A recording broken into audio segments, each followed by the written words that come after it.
Добър вечер, приятели, колеги. Искам и аз да направя един лайв. Преди години бях по-добър музикант. Сега съм остарял, верно, но все пак поддържам. Преди 4 месеца се върнах от чужбина. Уличен музикантин съм. От 2008 година излязох, като 20 години изобщо не съм свирил. От времето нямаше такива музиканти. Аз бях, не казвам, че много добър, но много сватби свирех, което нямах време дори да се връщам вкъщи. Но един мой колега, почина Бог да го прости, колега ми поръча да ходим в чужбина, което бях аз в София, бях бодигарде, да кажем, на летището всеки рути, такова. Ама по-важни неща ми зададоха: летище, офиси, банки, с въоръжена охрана бях. Но се отказах, 8 години бях. И един мой колега ми препоръча да одим в чужбина, че много хубави пари скарвали музика. Ама аз 20 години бях спрял. Дори нямах инструмент, който той ми препоръча. И на хамото баща му имал кларнети, акордеони. И аз се навих. Ходих ми в Холандия 2008 година. Но като видях какви добри музиканти имаше там, военни, завършили академия, Бас Сашо, от Лясковиц, от Байрам, завършиха академия, добри. 7 оркестри, не мога да ги кажа всичките. Аз като чух каква музика правят, какви валсови, какви танга свирят, аз се оплаших. Викам, никой ще свирим. Вика, каквото можем, штари, шлагер, това, но бяхме направили една репетиция вкъщи 10 дена. Заминахме. Чакаме всеки 30 минути, една секунда повече не може да свири. 7 оркестъра чакаш. 30 минути точно. Доди нашия ред. Почна ми някакви стари шлагери. Скарахме по 8 евро. Викам, браво, пак нещо взимахме. Не сме безичи. Те свиреха класика, нещо хубаво, което да ти харесва. Но след много известно време, не е много известно, да кажем, откъде дойде Господ има. Господ има.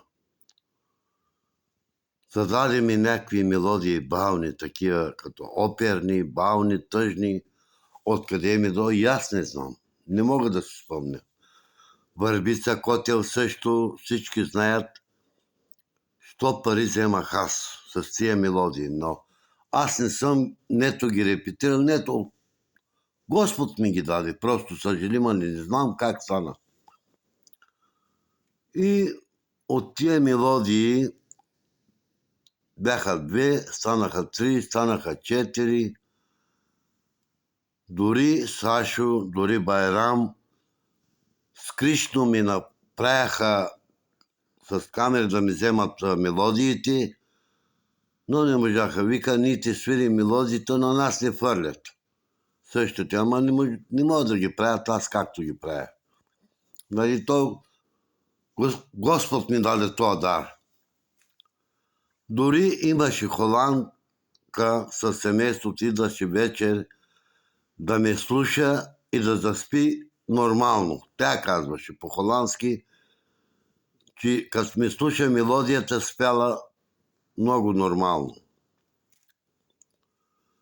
И спечелих с това, много пари спечелих. Много пари с тия мелодии. 2 бяха, направя ги 3. Просто 5-6 ги направих. Нали. Пак приличали, ама от друга система, от другите. Някак си нещо пак. Бях с фаворит на баща им Мечо, Бог да го прости, почина. Бях с Фикирет и той беше добър акордеонист, с Шаро, китариста, бях.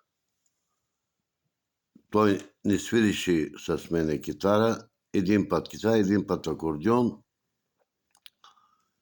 После сина ми научи на акордеон, купихме акордеон, научи сина ми да свири и направихме цял филм, доди камери, не знам какви ли хора ми снимаха, камера ми направиха, в къщата дойдоха, цял филм ми направиха за тия мелодии.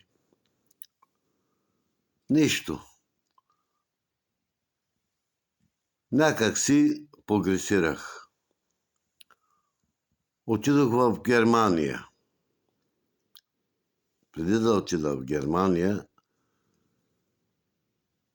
Мечо се разболя, уж крека му го болеше, не можеше да върви, отиде в болницата в България, дойде, всяка вечер приказвах ми как си, що си, отидвам в болницата заради крака си, но кой стана сутринта ми се обаждат, баща ми почина. Нали знаете, корона тако направи, убиха го. Без човека да има никаква болест от коляното. Сложиха му капачка на коляното пластмасова и го убиха. После инжекция му биха, не знам как стана, нали. Короната беше не само за него, за някакви хора пак. Някак си заминах в Германия, почнах в Германия пак с моите мелодии насам. Почнах вече турски балади. Спрях тая музика, почнах 200-250 евро на ден вземах. Значи всички, които колегите ме познават от Върбица, знаят. В Офенбах бях с Любчо, други музиканти, който почнах накрая сам да свиря, пак ги вземах тия пари с турските балади. Не знам сега дали толкова съм добър или от възрастта ли ми фърляха. Ето и майстора идва и всички ми казваха, ето който идва, който стария идва, виж, ще видите какво прави сега, какви пари взема. Но това свърши. Каквото беше, заминах в Манхайм. Защото вече много музиканти станаха в Франкфурт, заминах в Манхайм и там също. Почнах пак добре, пак същи пари, ходих по други градове, малко това вземах. Пращам за децата, за този, за оня, за този, за той. Сега, в момента съм, здрав съм отгоре, но кръста ми. И ме удари в краката, не мога да отида в чужбина, но имам 4 момчета и едно момиче, който един не ме пита, поне не им искам парите. Как си, татко, добре ли си, не си ли? Това ми стига. Това са децата. Да. На кого не съм дал пари? На кого не съм, добре на другите, на малкия, най-много коли. Първият телефон, най-скъпия.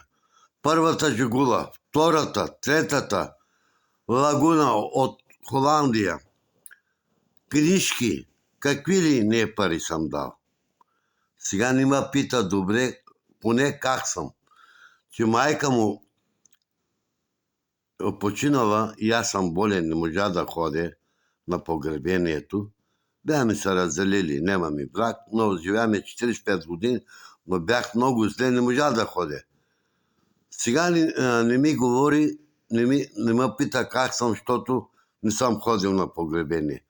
Не можеше да ходя, как няма да ходя, ама не бях добре изобщо с кръста и сега съм в момента тъй. Ето, децата това са. 4 момчета и едно момиче, който един не ме пита поне как съм. Пак ще стигна, пак. Отгоре съм здрав, вътрешно не съм болен, с кръста съм проблем. Това е. Ето какво са децата, хора. От децата, ако чака някой помощ, има хора. Виждам тук в село Царски извор, Великотърновски окръг, виждам децата как пращат на майките си, на бащите си какви пари. А моите, аз не искам пари, поне да ме питат как съм. Не. И това не питат. Това е. Исках един лайв да направя, да казвам на хората, да чуят, че от децата няма никаква файда. Извинете им, ако има някаква грешка. Благодаря ви.